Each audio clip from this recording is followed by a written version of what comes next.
எல்லாருக்கும் வணக்கம். என்ன ஜூஸோடு காமிக்கிறேன் பார்க்குறீங்களா? ஆமாங்க, ஏபிசிடி ஜூஸ் இன்றைக்கி உங்களுக்காக ரெடி பண்ணியிருக்கேன். ABCD juice apple, beetroot, carrot, dates போட்டு சூப்பராக இருக்குது பாருங்கள். நான் உங்களுக்காக எப்படி செய்யணுன்றதை காமிக்கிறேன். உள்ளே போய் பார்க்கலாம் வாங்க. இது ஆக்சுவலாக நான் வடிகட்டாமல் ஜூஸை ரெடி பண்ணி எடுத்திருக்கேன். இன்றைக்கி உங்களுக்கு நான் ஜூஸ் ஏபிசிடி ஜூஸ் எப்படி பண்ணுறதுன்னு சொல்கிறேன். எல்லோரும் ஏபிசி ஜூஸ் இப்போ ஒரு ட்ரெண்டிங்காக ஜூஸ் போயிட்டுருக்கு. எல்லா ஜூஸ் கடையிலுமே கிடைக்கிது. நிறைய பேருக்கு தெரியுது. தெரியாதவங்களுக்கு இந்த ஜூஸ் நான் காமிக்கிறேன். ஆக்சுவலாக பீட்ரூட்டு, ஆப்பிள், கேரட்டு, டேட்ஸ் இது நானும் எடுத்திருக்கேன். நான் A for apple, B for beetroot, C for carrot. அதுதான் அந்த ஏபிசிடி. நான் டிக்கு டேட்ஸ் சேர்த்துருக்கேன். சரி, நம்ம சுகர் போட போகிறதில்ல, ஸோ இது அப்படியே தான் சாப்பிட போகிறோம். அதனால் இதில் நான் ஒரு ஆப்பிள், 3 கேரட்டு, ஒரு 5 டேட்ஸு, பீட்ரூட் நான் பாதி தான் எடுக்க போகிறேன். ஏன்னா பீட்ரூட்டோட அந்த ஸ்மெல், அந்த என்ன சொல்லுவாங்க, அந்த டேஸ்ட் ஜூஸில் வந்தாலும் எதில் வந்தாலும் சாப்பிட பிடிக்காது. ஓரளவுக்கு கேரட் பொரியல் நல்லாயிருக்கும். நான் ஆல்ரெடி பீட்ரூட் கேரட்டை ஐஸ்கிரீம் செஞ்சு போட்டிருக்கேன். உங்களுக்கு ஸ்டிக் ஐஸ் போட்டிருக்கேன்.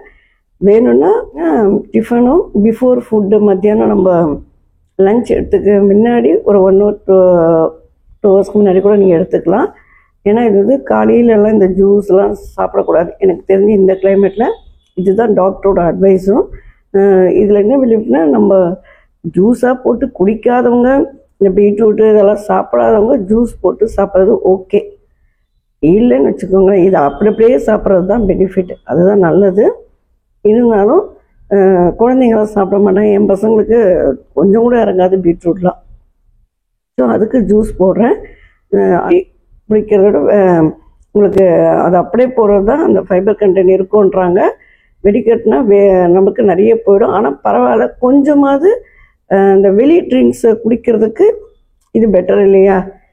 இந்த தேவையில்லாத கூல்ட்ரிங்க்ஸை குடிக்கிறதுக்கு இது ஒரு பெட்டர். அப்படி தான் நம்ம ஆப்ஷன் எடுத்துக்கணுமே தவிர ஆல்மோஸ்ட் பெட்டர்லாம் சொல்ல முடியாது. இன்னொன்று ஸ்கின் க்ளோவாக எல்லாமே சொல்கிறாங்க. ஸோ அதுக்காக இந்த ஜூஸ் உங்களுக்காக நான் எப்படி பண்ணுறேன்றதை பாருங்கள். ஓகே, நான் ஆல்ரெடி பீட்ரூட் போட்டுட்டேங்க. அந்த பேரிச்சம்பழம் தண்ணியை கொஞ்சம் ஊற்றிட்டேன். இப்போ அதுவும் போட்டு கொட்டெல்லாம் எடுத்து வச்சாச்சு. இது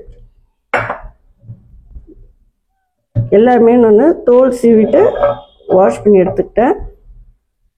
அவ்வளோதான். எல்லாமே கொஞ்சம் சுடு தண்ணி, ஆறின தண்ணி ஊற்றி இப்போ நம்ம ஜூஸ் போட்டுக்கலாம். பிரமாதமாக வந்திருக்கு பாருங்கள். எல்லோரும் ட்ரை பண்ணிவிட்டு எப்படி இருக்குன்னு சொல்லுங்கள். சின்ன குழந்தைங்க கொடுக்க சொல்ல நீங்கள் வடிகட்டிட்டு கொடுங்க. நான் வேணால் வடிகட்டாமல் அப்படியே எடுத்திருக்கேன். அவங்களுக்கு கொடுக்க சொல்ல நீங்கள் வடிகட்டி கொடுங்க. நான் இப்படி கொடுத்தா அவங்க சாப்பிட மாட்டாங்க எப்படியும். கண்டிப்பாக நான் இதோட அடுத்த வீடியோவில் சந்திக்கிறேன். நன்றி, வணக்கம்.